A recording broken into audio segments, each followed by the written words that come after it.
வணக்கம் மக்களே, welcome to universe voice Tamil. இன்று நாம் காண இருப்பது அரிச்சந்திரனின் கதை. சென்ற பாகத்தில் நாடு, நகரம் முதலிய அனைத்தையும் விஸ்வாமித்திர முனிவருக்காக கொடுத்துவிட்டு அரிச்சந்திரன் தன் மனைவி சந்திரமதியுடனும் மகன் தேவதாசனுடனும் அயோத்தி மாநகரை விட்டு நீங்கினான்.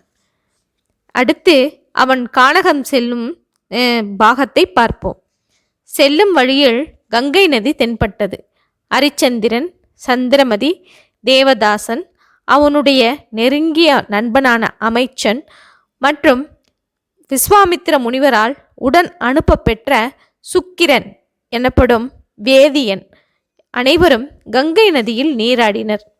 பின்பு சரையு நதிக்கரையில் இருந்த ஒரு பூங்காவில் தங்கி இளைப்பாறினர்.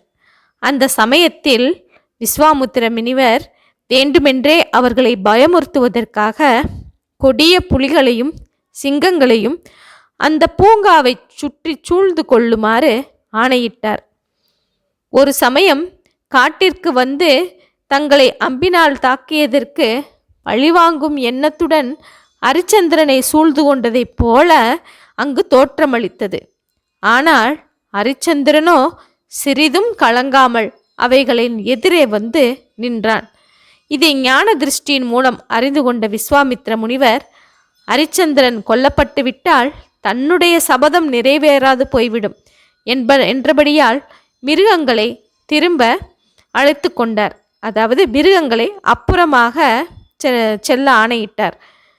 அந்த மிருகங்களும் அகன்று சென்று விட்டது. அந்த சமயத்தில் அரிச்சந்திரனுடன் வந்த அந்த சுக்கிரன் எனும் அந்தணன், அரிச்சந்திரா, தலைக்கு வந்தது தலைப்பாகையுடன் போய்விட்டது என்று சந்தோஷப்பட வேண்டாம். போகும் வழியில் இதைவிட பெரிய துன்பங்களை எல்லாம் நீ அனுபவிக்க வேண்டி நேரிடும். முனிவருக்கு தர வேண்டிய பொருளை நான் தர முடியாது என்று கூறிவிடு. நான் இப்பொழுதே போய்விடுகின்றேன். விஸ்வாமித்திர முனிவரும் உன் நாடு நகரங்களை எல்லாம் உனக்கே திரும்ப தந்து விடுவார். ஏன் இப்படி வாக்கு தந்ததன் சத்தியத்தை காப்பாற்றுவதற்காக பிடிவாதம் பிடிக்கின்றாய் என்று கேட்டான். இதை கேட்ட அரிச்சந்திரன், என் மனைவி மக்களும் நானும் கொடும் துன்பம் அடைந்தாலும் நான் வாக்கு மீறிவிட்டேன் என்கிற பழியை மட்டும் ஏற்க மாட்டேன்.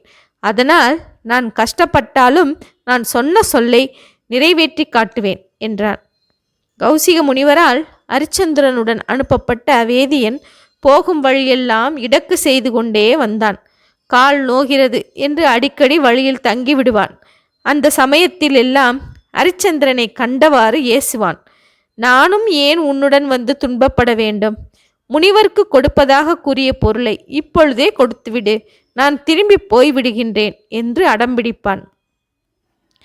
அதற்கு அரிச்சந்திரன் பொறுமையாக, அந்தணரே, இந்த நடுக்காட்டில் உங்களுக்கு நான் எப்படி பொருள் தர முடியும்? காசி மாநகரம் அருகில்தான் இருக்கின்றது. அங்கு சென்றதும் அங்குள்ள என் நண்பர்கள் எவரையாவது பார்த்து முனிவருக்கு தர வேண்டிய பொருளை கொடுத்து விடுகின்றேன் என்றான் அரிச்சந்திரன்.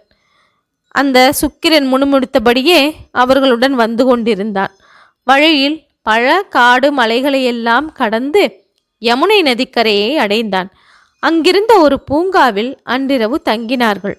அப்பொழுது விஸ்வாமித்திர முனிவர் அங்கு வந்து, அரிச்சந்திரா, நீயும் உன் குடும்பத்தினரும் படும் துன்பத்தை காண சகிக்காமல் தான் ஓடி வந்தேன். உனக்கு ஏன் இந்த தலையெழுத்து? முன்பு எனக்கு தந்த நாடும் நகரமும் நீ எனக்கு கொடுக்கவில்லை என்று ஒரு வார்த்தை கூறிவிடு. அது போதும். உன்னுடைய நாடு, நகரம், செல்வம் அனைத்தையும் உனக்கு நான் திரும்ப தந்து விடுகின்றேன். நீ மீண்டும் அயோத்திக்கு வந்து மணிமுடி தரித்து அரசாழ்வாயாக என்று கூறினார். முனிவரே, என் உயிரையும் என் சுற்றத்தார் உயிர்களையும் என்னை நம்பி வந்தவர்களின் உயிர்களையும் அழித்தாலும், என் உடல் வருந்தும்படி என்னை நரகத்தில் தள்ளி வதைத்தாலும், முன்பு அனைவரும் அறிய தங்களுக்கு அளித்த பொருளை நான் தங்களுக்கு தந்தது இல்லை என்று ஒரு நாளும் கூறமாட்டேன் என்று நான் வாக்கு தவறவே மாட்டேன் என்றான் அரிச்சந்திரன். பிச்சை பாத்திரத்திலே நாம் இட்ட உணவை மீண்டும் நாம் எடுத்து உண்பதில்லை. எனவே தாங்கள் இவ்விதம் கூறலாகாது என்று கூறினான் அரிச்சந்திரன். இதனை கேட்ட விஸ்வாமித்திரருக்கு கோபம் வந்தது. அரிச்சந்திரா, வீண் பிடிவாதம் பிடிக்காதே. இதை போல பல பெரிய ஆறுகளையும் வழியில் கடக்க நேரிடும். காடுகளில் வசிக்கும் கொடிய மிருகங்களை நீ எதிர்ப்பட வேண்டியிருக்கும். பாலைவனத்தில் நீரின்றி வாட வேண்டியிருக்கும். ஏன் இந்த துன்பம் உனக்கு? பேசாமல் என் பெண்களை மணந்து கொண்டு இழந்த செல்வத்தை பெற்றுக்கொள்வாயாக என்று கூறினார். குடலுக்குள் சென்ற உணவு அருவருப்பினால் குடலில் தங்காமல் வாந்தியாக வெளியே வந்துவிடும். அவ்வாறு கக்கிவிட்ட உணவை எவராவது திரும்ப எடுத்து உண்பார்களா? தங்கள் செய்கைக்கு சிறுமைப்படுத்தும் இந்த மாதிரி பேச்சையெல்லாம் இனிமேல் பேசாதீர்கள் என்று கௌசிக முனிவரிடம் கூறினான் அரிச்சந்திரன். இதை கேட்ட முனிவருக்கு இரு கண்களும் கோபத்தினால் சிவந்தன. அரிச்சந்திரா, என் கோபத்தை நீ அறியவில்லை. இனி உனக்கு ஏற்படும் துன்பங்களை எல்லாம் நீயே அனுபவித்துக்கொள் என்று கூறிவிட்டு சென்று விட்டார். விஸ்வாமித்திர முனிவர் கோபத்துடன் அந்த இடத்தை விட்டு அகன்றதும் அரிச்சந்திரன் சிறிது கலங்கித்தான் போனான். பின்னர் தெளிவடைந்து, நான் கொடுத்த பூமியை மீண்டும் பெறுவதற்காக எந்த தாழ்வான செயலையும் நான் மேற்கொள்ளவே மாட்டேன் என்று உறுதி பூண்டான். இவ்வாறு அரிச்சந்திரன் நினைத்த மாத்திரத்தில் அந்த சோலையில் ஒரு புறம் இருந்த அரிச்சந்திரனுடன் விஸ்வாமித்திர முனிவரால் அனுப்பப்பட்ட சுக்கிரன் தன் முன் வருமாறு அந்முனிவர் நினைத்து பார்த்தார். விஸ்வாமித்திரர் இவ்வாறு நினைத்ததும் சுக்கிரன் அவர் எதிரே வந்து நின்றான். முனிவர் அவரை பார்த்து, சுக்கிரனே, அரிச்சந்திரன் என் பேச்சை சிறிதும் கேட்கவில்லை. இனி நீ அவனிடம் சிறிதும் கூட இரக்கம் காட்டாதே. அவன் பட்ட துன்பங்கள் போதாது, அதற்கு மேலும் அவன் துன்பப்படும்படியாக செய்வாயாக என்று அவனை அனுப்பி வைத்தார். அவன் சென்றதும் விஸ்வாமித்திரர் அக்னி தேவனை தன் முன் வரும்படி அழைத்தார். தன்னை வருமாறு விஸ்வாமித்திரர் நினைத்ததும் அக்னி தேவன் ஒரு பிராமணன் வடிவுடன் விஸ்வாமித்திரர் எதிரே வந்து, என்னை அழைத்த காரணம் என்ன முனிவரே என்று வணங்கினான். அக்னி தேவனே, என் சொல் கேட்காத அரிச்சந்திரனையும் அவன் குடும்பத்தாரையும் சுட்டு பொசுக்குங்கள் என்றார்.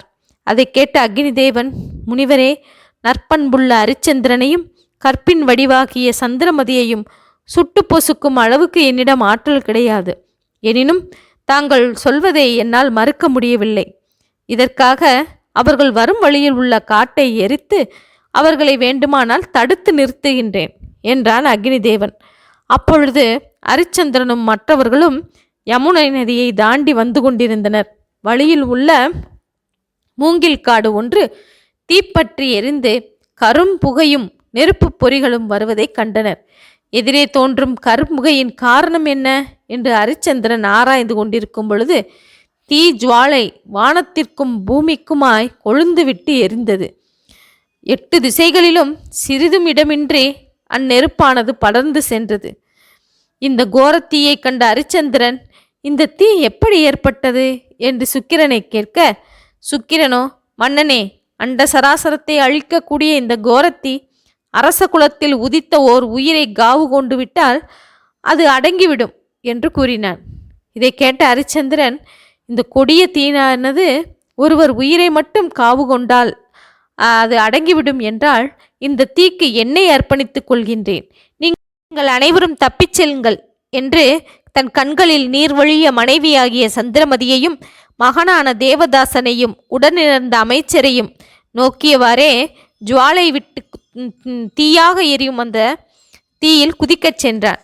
இதை கண்ட அமைச்சர், அரசே, நான் ஒருவன் உயிருடன் இருக்கும் பொழுது மன்னனான நீர் அழிவது முறையல்ல. இந்த கோர தீக்கு நானும் இரையாகின்றேன் என்றான்.